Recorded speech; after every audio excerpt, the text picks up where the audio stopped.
Mumbai Indians की 10वीं हार के साथ मुंबई इंडियंस से कप्तान हार्दिक पांड्या पर बैन लगा दिया गया है। नहीं, ये उनकी परफॉर्मेंस के चलते बैन नहीं है।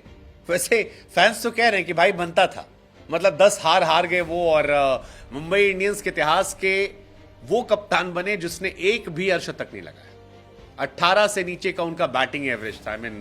फैंस तो कह रहे हैं कि यार जिस तरह से गेंदबाजी की, जिस तरह से कप्तानी की, जिस तरह से टीम इतनी ताकतवर होते हुए हारी, अगर इस तरह का बैन लगता तो भी कोई बुराई नहीं थी। लेकिन ये बैन जो हार्दिक पांड्या पर लगाया गया है, ये है स्लो ओवर रेट का। मुंबई इंडियंस के कप्तान हार्दिक पांड्या लगातार मैचेस में स्लो ओवर रेट के लिए जिम्मेदार ठहराए जा रहे थे। पहली बार उन पर 12 लाख रुपए का जुर्माना लगाया गया, फिर 24 लाख रुपए का जुर्माना लगाया गया, और अब तीसरे मैच में स्लो ओवर रेट की वजह से लखनऊ वाले मैच में उन पर एक मैच का बैन लगा दिया गया। अब आप सोच रहे होंगे कि यार हार्दिक तो स्मार्ट है, हार्दिक तो बच गया क्योंकि हार्दिक की टीम प्लेऑफ की रेस से बाहर हो गई है।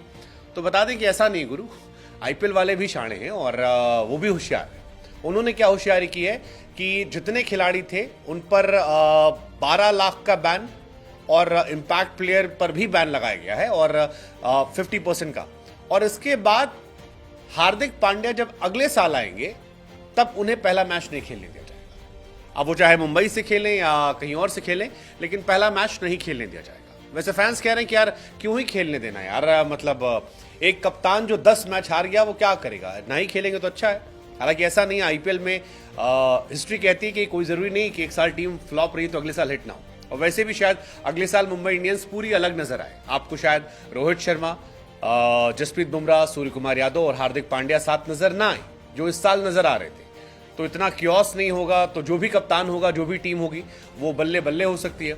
लेकिन हार्दिक के लिए ये साल बहुत बुरा साल था, और इस साल हार्दिक पांड्या खून के आंसू रो रहे होंगे अपने ऊपर कि उन्होंने गुजरात क्यों छोड़ा। गुजरात में जब वो थे तब वो कप्तान थे, बढ़िया कर रहे थे, टीम उनकी नंबर 1 नंबर 2 के अलावा एडजस्ट करती रही थी। वो इंडियन टीम के भी कैप्टन बने हुए थे, और बल्ले से गेंद से दोनों से अच्छा कर रहे थे। नहीं भी कर रहे थे तो किसी की खास नजर नहीं जा रही थी। लेकिन मुंबई में हार्दिक आए तो हर मैच में एक तो बू ये हो रहा था, दूसरा हर मैच पे लोग उन्हें जज कर रहे थे, बैटिंग में, बॉलिंग में, हर जगह पर। और इसने हार्दिक पांड्या को लेकर इतना प्रेशर क्रिएट कर दिया कि इस प्रेशर में वो पैनिक कर गए। ना वो बल्ले से, ना वो गेंद से कुछ भी नहीं कर पाए, जबरदस्त फ्लॉप हो गए। मतलब बल्ले से उन्होंने 216 रन बनाए हैं, अप्रॉक्स 18 का एवरेज उनका है, और गेंद से 387 रन पिटवा दिए हैं 11 की इकॉनमी से। लोगों ने मीम्स की बौछार कर रखी है यार कि ये कैसा ऑलराउंडर है जो गेंद से ज्यादा पिट गया और बल्ले से कम बनाया। हाँ, मतलब गेंद से जब गेंदबाजी करने आए तो लोग कह रहे थे कि यार बैटिंग ऑलराउंडर है, और जब बैटिंग करने आए तो लगा गेंदबाजी ऑलराउंडर है। 337 रन वो पिटे और 210 बनाए, तो किया कुछ नहीं, पिटा इतना सारा। लेकिन ठीक है, फ्लॉप और कहानी चलती रही। एमआई फिलहाल एडजस्ट कर रही है।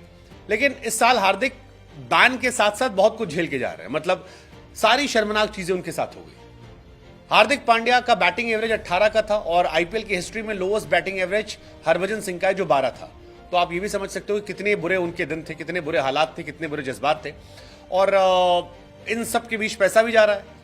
हालांकि पैसों को तो हार्दिक कोई खास फर्क नहीं पड़ता है, बिकॉज बहुत सारे मोटी रकम पर लाया गया था, और कई बार कहा जाता है कि जो बैन वैन होते हैं इसका पैसा फ्रेंचाइज देती है।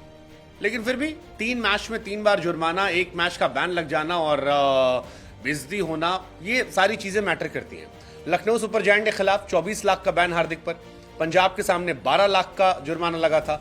और मतलब मुंबई इंडियंस कह रहे हो यार तुमको लाख हमको देना ही पड़ रहा है, हर मैच हम दे रहे हैं, बैटिंग बॉलिंग में हम दे रहे हैं, परफॉर्मेंस नहीं आ रही है, टीम के खिलाड़ी जो हैं वो मार किए बैठे हैं, बचा क्या।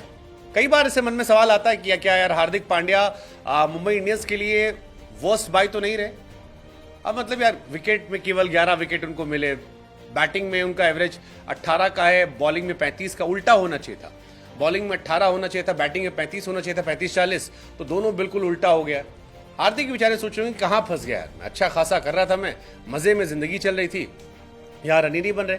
200 चेस करना है, 13 बॉल पे 16 रन, 4 बॉल पे 2 रन, कभी 3 बॉल पे 1 रन, कभी पहली बॉल पर आउट, कभी 10 बॉल पे 10, कभी 6 पे 10, कभी 6 पे 2, कभी 33 पे 39, 21 पे 34, 20 पे 24, 4 पे 11। हार्दिक एक मैच में भी अर्धशतक नहीं लगा पाए, एक मैच में भी उनकी 15 लगी, and that's really concerning for Mumbai Indians. You never know, अगर रोहित ने वर्ल्ड कप जिता दिया तो हो सकता है हार्दिक को ही मुंबई रिप्लेस कर दे। हार्दिक का ये साल बहुत खराब है, बहुत खराब रहा। वो बहुत हाई नोट पे थे गुजरात की कैप्टनसी में, निकाले गए थे मुंबई में, तब भी बहुत डाउनफॉल था। फिर निकाल के जब गुजरात गए, इज्जत कमाई, लौट के आए, ऐसा लगा फिर सारी इज्जत गवा दी। बट ठीक है, it's part of cricket, you never know, शायद वो कम बैक कर ले और वर्ल्ड कप में अच्छी परफॉर्मेंस दे रहे तो सब चीजें बदल जाए। बट अभी ये बैन उन पर है।